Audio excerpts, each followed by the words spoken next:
কেজিএফ 3-তে দেখা যাবে ঋত্বিক রোশনকে। কি অবাক হচ্ছেন? অবাক হবার কিছুই নেই। কেজিএফ, সালার বা কান্তারা এইসব ব্লকবাস্টার সিনেমাই বানিয়েছে কুম্বালে ফিল্মস নামে যেই প্রযোজনা সংস্থা। তাদের এই নেক্সট মুভিতে দেখা যাবে সকলের প্রিয় ঋত্বিক রোশনকে। ঋত্বিক আর হুম্বালের এই জুটি নিয়ে ইতোমধ্যেই শুরু হয়ে গেছে আলোচনা, আরও গুঞ্জন উঠেছে। তবে কি ঋত্বিককে আমরা দেখতে যাচ্ছি কেজিএফ ইউনিভার্সে? সূত্র থেকে জানা গেছে ঋত্বিক রোশন যুক্ত হচ্ছেন দক্ষিণ ভারতের অন্যতম সফল প্রযোজনা সংস্থা হুম্বালে ফিল্মসের সঙ্গে। এই সংস্থাই আমাদের উপহার দিয়েছে কেজিএফ সিরিজ, কান্তারা এবং সালারের মতো বিশাল বাজেটের জনপ্রিয় সব সিনেমা। একটি অফিসিয়াল বিবৃতিতে হুম্বালে জানিয়েছে একটি দুঃসাহসিক এবং রাজকীয় গল্প আসছে, যেখানে মিশে যাবে বাস্তবতার তীব্রতা আর কল্পনার বিস্তৃতি।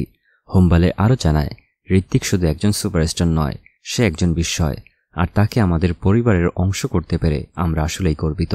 এই ঘোষণা আসতেই সামাজিক যোগাযোগ মাধ্যমে শুরু হয়ে গেছে জল্পনা কল্পনার ঝড়। সামাজিক যোগাযোগ মাধ্যমে একজন লিখেছেন, কেজিএফ 3-এ যদি রকি ভাইয়ের বিপরীতে থাকে ঋত্বিক রোশন।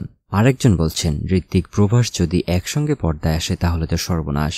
অনেকে আবার বলছেন হুম্বালে আসলে নিজেরাই একটা ইউনিভার্স গড়ে তুলেছে।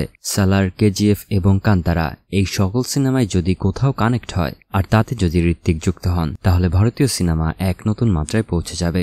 যদিও এখনও এই সিনেমার নাম বা গল্প কিছুই ফাইনালভাবে জানানো হয়নি, তবে এতটুকু জানা গেছে ঋত্বিক নিজে এই প্রজেক্ট নিয়ে দারুণ এক্সাইটেড। তার ভাষ্যমতে হুম্বালে বরাবরই সব ইউনিক গল্প নিয়ে কাজ করে এসেছে। এবারে আমরা বড় স্বপ্ন দেখছি এবং সেটা বাস্তব করতে আমরা বদ্ধপরিকর।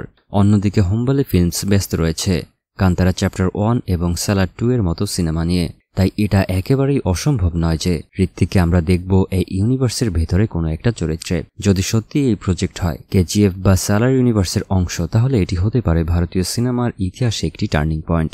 বলিউড আর সাউথ ইন্ডাস্ট্রির এই সম্মিলন এক নতুন সোনালী যুগের সূচনা করতে পারে। আর যদি ঋত্বিককে দেখা যায় একজন অ্যান্টি হিরো বা সুপার ভিলেনের চরিত্রে, তাহলে তো সবকিছু জমে একদম ক্ষীর হয়ে যাবে। আপনি কি ঋত্বিককে দেখতে চান রকি ভাইয়ের বিপরীতে? আপনার মতে কোন ধরনের চরিত্রে তাকে সবচেয়ে বেশি ভালো লাগবে?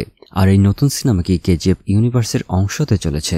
আপনার কি অভিমত? কমেন্টে আমাদের সঙ্গে অবশ্যই জানাবেন। আর ভিডিওটি ভালো লেগে থাকলে অবশ্যই লাইক দিয়ে আপনার বন্ধুদের সাথে শেয়ার করুন। আর আমাদের চ্যানেলে নতুন হয়ে থাকলে প্লিজ সাবস্ক্রাইব করে আমাদের সাথেই থাকুন।